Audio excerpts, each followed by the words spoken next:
Šī ir mūžības svētdiena, kuru mēs arī pieminam. Un ziniet, ir tādi cilvēki,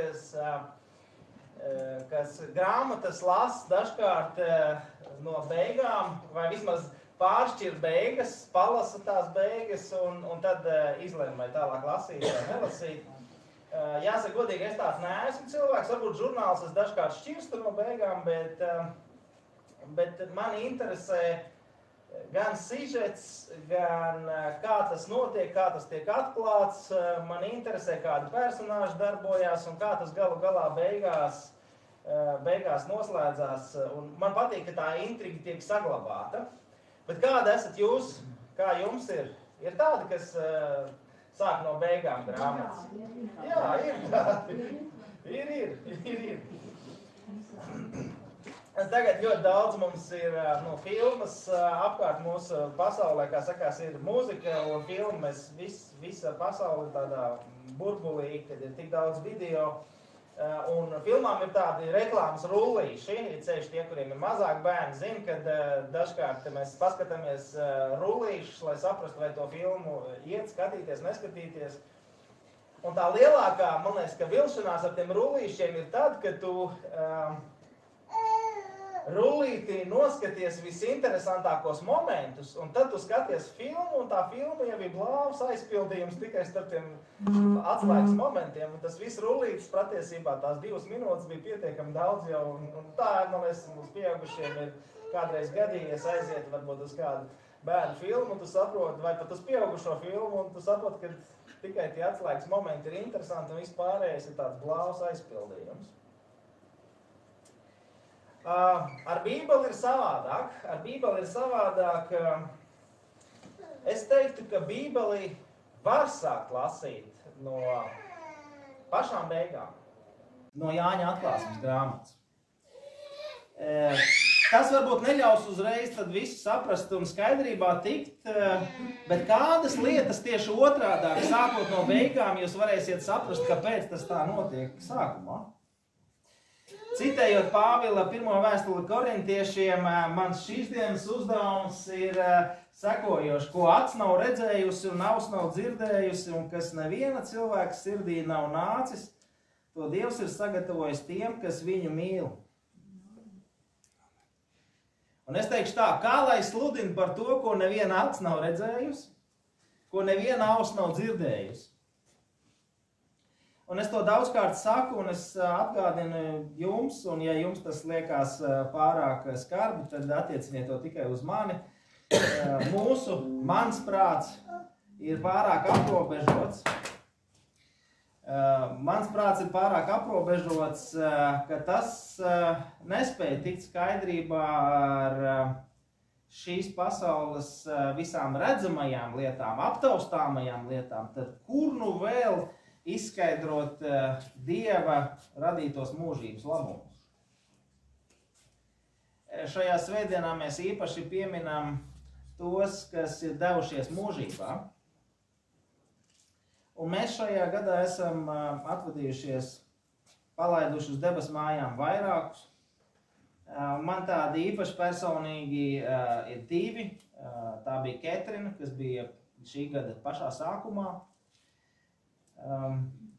Traģisks notikums, traģisks dzīves pārāvums, kas kaut kur robežojas ar tādu netaisnības sajūtu, kur gribās cīnīties un gribās Dievam pajautāt, kā tā? Vai tad tā drīkstēja būt? Ka tik jauni cilvēki dodās mūžībā. Kaut kur tas grauj mūsu to ierasto kārtību, jo tanī brīdī mēs visi paliekam zem jautājuma zīmes, ja jau tā var notikt, tad jau tā var notikt arī ar mani šodien vai rīt. Var gan? Jā.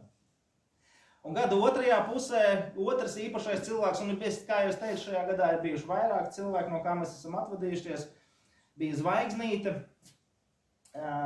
kura personiski arī Ketrinas šī nāve bija jāizsāp, pie Zvaigznītes, pie kuras es šogad vairākas reizes ciemojos un vairāk no jums ciemojās. Un Un tur atkal ir cits stāsts, tur ir cita dzīve, cits dzīves ilgums, citas lietas, ar ko saskārās.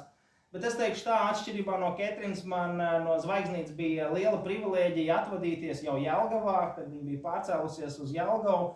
Un tad, kad mēs abi tikāmies, tas bija īsi pirms viņas došanās mūžībā, kaut kādā ziņā, man liekas, mēs abi sapratām, ka tā ir mūsu pēdējā tikšanās reize.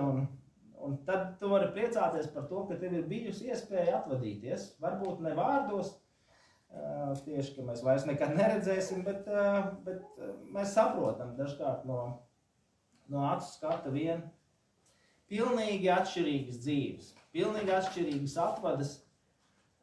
Salmans mācītājs saka, uzliec mums nākamo, tiešām, kāds ir cilvēku, tāds pats ir arī dzīvnieku liktenis. Kā viens, tā otrs mirst, visiem ir viena dvaša. Lai kas tu būtu šodien, lai cik veiksmīgs tu būtu šodien, lai cik daudz tu savā dzīvē būtu šodien sasniedzis, vai arī pilnīgi otrādāk, ja tu arī jūties, ka tu neko neesi savā dzīvē sasniedzis un kāda nožēlojama dzīve, mums visiem ir dota tikai viena dvaša. Viena dzīve uz šīs zemes. Un tikai viena dzīve. Un es paskatījos vārnīcā par šo pašu vārdu dzīve. Ko tad vārnīca saka, kas ir dzīve? Un tas termins tiek izskaidrots, tā definīcija ir gaužām īsa un gaužām vienkārša. Dzīve esot dzīva organisma, piemēram, cilvēku, dzīvnieku, bioloģiska eksistence. Dzīva organisma bioloģiska eksistence. Tā saka mūsdienu pasaule. Kamēr tu elpo, tu esi dzīvs. Kamēr tev ir elpas dvaša, un kamēr tavas sirds pukst, tikmēr tu eksistē. Tā saka zinātne. Tas, ko es tev jautāju, vai mēs esam tikai bioloģisks būtnes? Vai mēs esam tie nervu kamoliņi, kur caur vēnām un cīpslām un kauliņiem mēs esam iepakoti ādas maisiņos, un kamēr tas viss strādā, tikmēr mēs esam. Un tad, kad tas beidz darboties, tad ir viss cauri, viss beidzies. Salmans mācītājs saka, nē. Tiešām tīšļiem būs atkal atgriezties atpakaļ zemē. Tiešām pīšļiem būs atkal atgriezties atpakaļ zemē. Un kļūt par to, kas tie iepriekš bijuši. Un garam atkal atgriezties atpakaļ pie Dieva, kas to ir devis. Mēs esam vienlaicīgi bioloģiskas būtnes, bet vienlaicīgi mēs esam arī garīgas būtnes. Mēs esam gan kaut kas fizisks, gan kaut kas garīgs, netaustāms, nesatverams, nesaprotams, neapjaušams pat es teiktu. Mēs esam kaut kas neizmērāms. Mēs esam gan izmērāms, nosvarams, apķerams, gan arī kaut kas tāds, kas nav skaidrs, kādā svara kategorijā mēs esam. Un šajā mūžības svētdienā kaut kādā ziņā tie pagānisma elementi savijās kopā ar kristietību. Un kāda sevi iztēlojas īpaši par latviešu pazinējiem un piesauc veļus. Mēs nākam no tādas kultūras. Mēs nevaram ignorēt savas kultūrvēsturiskās saknes, bet dažkārt tas savijās tā, ka mēs vairs nesaprotam, kas ir kas. Mēs ar vīriem skatījāmies vienu apoloģētisku lekciju, un tā ir noderīga, apoloģētika ir noderīga tad, kad jums ir kādas sarunas ar neticīgajiem. Mums ir jāmācās pamatot to, kam mēs ticam, kā mēs uzskatām. Mums ir jāmācās aizstāvēt, argumentēt savus uzskatus, kristīgās vērtības, doktrīnas. Jo tad, kad jūs saskaraties lūk ar šo pagānismu elementu pārņemto cilvēku, Jums ir jābūt skaidrībā, kam jūs ticat, kā jūs uzskatāt, un jums ir jāmāk pamatot tam cilvēkam, jo pretējā gadījumā tas cilvēks jūs uzvar savā argumentācijā, un viņš jūs ievelk pie sevīm, savā pārliecībā. Mums ir jāmācās, kā runāt ar cilvēkiem, un lai mācītos, kā runāt ar cilvēkiem, mums pirmkārt pašiem jātiek skaidrībā ar to, kam es ticu. Kam mēs katrs ticam. Un tas autors, ko mēs skatījāmies, viņš bija amerikānis, un līdz ar to viņš par veļiem neko nestāstīja. Bet latviešiem, Latvijā dzīvojošiem, es domāju, dažkārt ir jāzina mazliet vairāk par to, ko mums grāmatas ir sarakstīts, jo vienkārši ir kādas vietējās lietas. Un es teiktu tā, ka tādā maigākā formā mūsdienu neticīgais cilvēks kaut kam līdzīgam tic, kam ticēja, vai kas ir salikts tādā latviešu mitoloģijā. Latviešu mitoloģijā ir veļu māte. Un veļu māte ierodās laivā, savāc veļus vai dvēseles mirušās, un tad viņi dodās uz aizsauli, uz viņas sauli. Un tad izrādās, ka tādā viņas saulē nekas īpaši neatšķirās no šīs pasaules. Un tad kapu svētki ir tā sinhronizācija starp divām pasaulēm. Un dažkārt saka, ka no tās pasaules tie veļi nāk apciemot šīs pasaules cilvēkus un kādas lietas pastāstīt un kādas lietas aiznest. Un es teiktu tā, ka mūsdienu cilvēki, kas nezina kāds bībelisks lietas pamatus, viņi arī tā domā, ka no tās pasaules atnāk kādi, kas kaut ko grib mums pastāstīt, parādīt un izpausties, un ka mēs varam sazināties ar to pasauli, un tad vēl ietekmēt to pasauli, un tā pasauli ietekmē mūsu pasauli, un tā mēs visi sapinamies kopā. Un ziniet, es jums teikšu tā, ja tā reliģija būtu patiesība, tad tā ir briesmīga. Tas ir skumjš un bezcerīgs stāsts. Jo tad tas nozīmē, ka ne tikai šai dzīvei vairs nav jēga, bet tu pat no šīs dzīves nevar aizmukt uz labāku dzīvi. Tur turpinās viss tas pats šausmas, viss tās pašas problēmas, viss tās pašas sāpes, viss tā pati netaisnība, ļaunums, kurš uzvar. Es teiktu, tad tajā reliģijā mūžība ir tas, ko kristieši sauc par elli.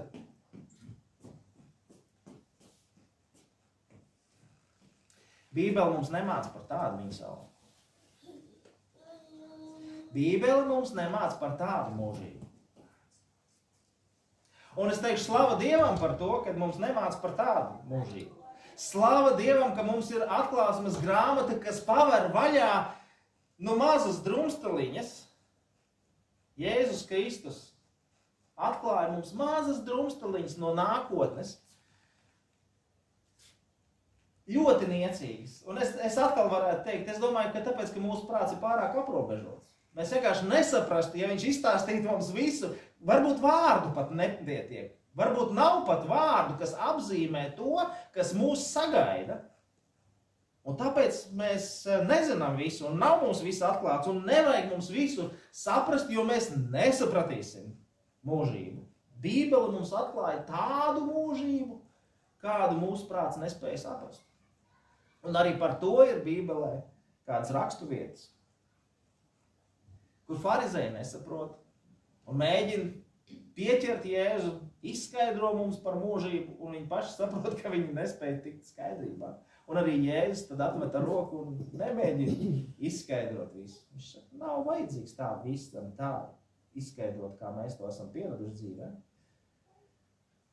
Lūkas evaņģēlijas 16. nodaļā Jēzus domājams stāst kādu līdzību par nabago un bagāto, un tad 16. nodaļā 26. pāns, 26. pāns ir rakstīts, un turklāt starp mums un jums atrodas liels bezdibenis, ka tie, kas no šejienes vēlētos noiet pie jums, to nespētu, tāpat arī no jums pie mums.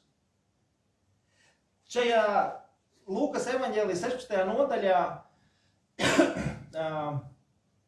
ir kāds stāsts par vienu bagāto un par vienu nabago, vai pat es drīzāk teiktu par vienu nabago un par vienu bagāto, un viņi abi divi mirst un nokļūst mūžībā. Un viens nokļūst tajā, ko mēs saukt par šo šausmu mūžību, un otrs nokļūst šajā patīkamā mūžībā, paradīzē, ēdens dārzā, ja mēs gribam lietot šādu vārdu.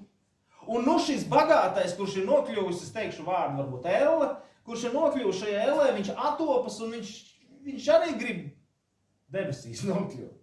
Un nu viņš sauc pēc palīdzības. Un tad viņš saka, lai iet un brīdina tos viņa palicējus, ja? Jūs varbūt zinat šo stāstu. Bet tas, ko mums Jēzus atklāja, ka debesīs nebūs viss kopā, nebūs ļaunais samīkstējies ar labo un tā tur viss atkal kuļās tā kā šajā pasaulē. Jēzus Kristus atklāja, ka debesīs pilnībā tiek nošķirts labais no sliktā. Un tad ir šī raksta vieta, kas saka, starp mums atrodas bezdibens. Tie, kas ir debesīs, no tiem, kas ir ellē, tur ir bezdibens. Tur nevar nokļūt no vienas vietas uz otru vietu. Jēzus Kristus, to māca Jēzus Kristus, ka tur ir milzīga plaisa, ka tur nav kaut kāds tilts, ka tur nav kaut kāda iespēja, es kaut kā vēl tāpat kā šajā pasaulē kaut kā ar labiem cilvēkiem parunāšu, kādu piekukuļošu, kādam piedraudēšu, un es nokļūšu labākā vietā. Nebūs nekāda izceļa. Nekādi tilti, nekāda blatu sistēma nedarbosies. Nebūs tā, ka jūs esat piedzimuši pareizajā ģimenē vai pareizajā dzimtē, un tad jums pienākās kaut kas. Dzīve, dzīves fināls, nāve, visiem pienāk, lai kādā zeltā un dimantos jūs tiktu apglabāti, un tad mēs visiem pavalkam līniju, un pēkšņi viss ir vienādi, un atkal viss ir nulles pozīcijā. Un tad jūsu dvēsele, mūsu dvēsele, mana dvēsele tiks likta uz Dieva svariem. Un pat dvēsele tiks izsvērta. Skatīta caur dzīvības grāmatu. Un nebūs svarīgi, kurā ģimenē jūs bijāt piedzimuši, cik veiksmīgi jūs bijāt, cik neveiksmīgi jūs bijāt. Un tas, ko mēs atklāsmes grāmatā šodien lasījām un klausījāmies, Jāņa atklāsmes grāmatas pēdējā nodaļā mums atklāja 22. nodaļa 3. pants, un nekas tur nebūs vairs nolādēts. Nekas tur vairs nebūs nolādēts. Kāpēc eņģelis atklāja Jānim par lāstu beigām? Kāpēc eņģelis Jānim atklāsmes grāmatā liek to pierakstīt? Tāpēc, ka mēs jau visi redzam, ka tā pasaule nav ideāla. Mūsu šīs dienas pasaule dažkārt ir skarba. Dažkārt spīd saule un dažkārt līs lietus. Un lietus ir vajadzīgs. Un saule ir vajadzīga.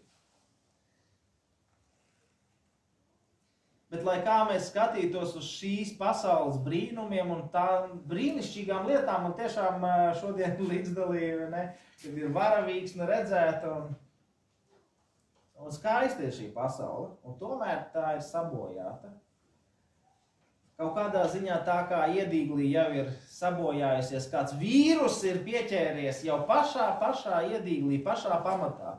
Es gribētu teikt, šī zeme ir kā tāds labs holandes siers, kur caurumi ir daudz. Tas materiāls ir dažkārt mazs. Es vēl vairāk gribētu teikt, gandrīz kā tāds virtulis vai baranka, kur dažkārt tas caurums ir lielāks nekā apkārtā garoziņa. Tā slimība, tas vīrus, tas ir grēks, kas ir šajā pasaulē. 1. Mūzes grāmatā, 3. nodaļā, jau sākas šis milzīgais sloks. Un tāpēc ir labi, mēs varam paskatīties beigās, un tad mēs varam paskatīties Bībeles sākumā un redzēt, kur tad ir tā problēma. Tā problēma ir grēkā. Un tas grēka problēma nasta turpinās joprojām. Un tas, kas ir rakstīts Mūzes 3. nodaļā, 17. pantā, tur uzliec, lai zeme ir nolādēta tevis, un tur Ādams ir minēts, nav minēts, bet ir domāts, lai zeme ir nolādēta tevis dēļ. Tev smagi strādājot būs maize ēst visas savu mūžu dienas. Zeme ir nolādēta cilvēka dēļ. Zeme un visa Dieva radība ir nolādēta. Un lai kā mēs censtos, un ziniet, garīdznieka uzdevums tieši kā reizi tā censties, lai viss sakārtojas, lai viss atrisinās, lai viss būtu ideāli, lai viss būtu labi, lai viss būtu mīļi un smaidīgi. Un mēs to nevaram izdarīt. Neviens visgodīgākais, kārtīgākais un vissvētākais cilvēks to nevar izdarīt. Mēs nevaram salauzt šīs zemes grēka lāstu, šīs nastas. Un man liekas, ka tieši tādēļ mums ir tik svarīgi dzirdēt un redzēt to, ka reiz tās beigsies. Nevis kā pagānu kādās reliģijās, ka tur turpināsies viss tas pats, un bagātie būs bagāto debesīs, un nabagie būs nabago debesīs vai ellē, un netaisnie būs joprojām pie Dieva, un taisnie, dabūs atkal kārtībā reizi pa muguru. Reiz šis lāsts beigsies. Lāsts reiz tiks atcelts. Un tur nekas nebūs nolādēts. Vai mūsu prāts to spēja saprast, kā tas ir? Vai mūsu prāts pat spēja atcerēties, kā tas ir, kad nekas nesāpēja? Vai es te visi tādi bišķi jau gados, kad bija jaunāks, es nevarēju iedomāties, kā tas ir, ka kaut kas vispār sāp, ka tu jūti savu ķermeni. Tu jūti tad, kad tu esi kārtīgi nostrādājies. Bet jo vecāks tu paliec, jo vairāk tu saproti, ka tavs ķermenis atgādina par sevi. Izrādās, tev ir ķermenis vispār. Jau pirms Jāņa atklāsmes grāmatas Jesaja sludina, uzliec mums Jesaja, ak, visi, kam slāpst, nāciet pie ūdens. Kam nav sudraba, nāciet, pērciet un ēdiet, nāciet un pērciet. Sudraba nevajag, par velti ņemiet vīnu un pienu. Tur dīvaini rakstīts par to pirkšanu, bet par brīvu ņemiet. Par brīvu tas pienākās. Visi, kam slāpst. Mēs šodien arī par to dziedājām un domājām. Visi var nākt pie dzīvības avota par brīvu. Ja vien mēs saprotam un atzīstam, ka ir jau samaksāts par to. Dievs caur Jesajas muti sludina, ka nāks dienas, kad lāsts tiks noņemts. Un vēl daudzi gadsimti pagāja līdz nāca Jēzus Kristus. Un varbūt vēl daudzi gadsimti paies līdz tik tiešām piepildīsies šis pravietojums līdz galam, ko Jāņa atklāsmes grāmata saka. Mēs neviens nezinām to brīdi, bet mums visiem ir jābūt gataviem. Un atkal viss nostāsies savās izejas vietās. Dzīvības koks, kuram Ādams nedrīkstēja pieskarties, būs Dieva tautai pieejams. Ja sākumā nedrīkstēja, tad noslēgumā drīkstēs. Tas būs daļa no mūžības. Dzīvības upe iztecēs no radītāja troņa. Un tad ir rakstīts, nāciet un smeliet no tās. Un tad tur būs iespēja nākt un smelt no tās. Ēdiet un dzeriet. Un pirmo reizi mēs tur izbaudīsim, ko nozīmē, ka tev ir sāta sajūta. Nevis, ka tu paēdi, pārēdies, vēders tev ir pilns un tu joprojām gribi kaut ko ēst, bet ka tu esi paēdis. Ka tu esi padzēris. Kā tas ir? Tur beidzot alfa un omega savienosies, tur sākums un beigas savienosies un Jēzus Kristus upuru jēga mums kļūst visiem skaidri. Un es noslēgšu ar Salma mācītāju vārdiem. Visu Dievs ir savā laikā jauki iekārtojis, pat arī mūžību. Viņš ir līdz cilvēku sirdīs. Žēl tikai, ka cilvēks nevar izprast Dievu darbu. Ne tā iesākumu, ne galu. Noslēgšu ar lūkšanu.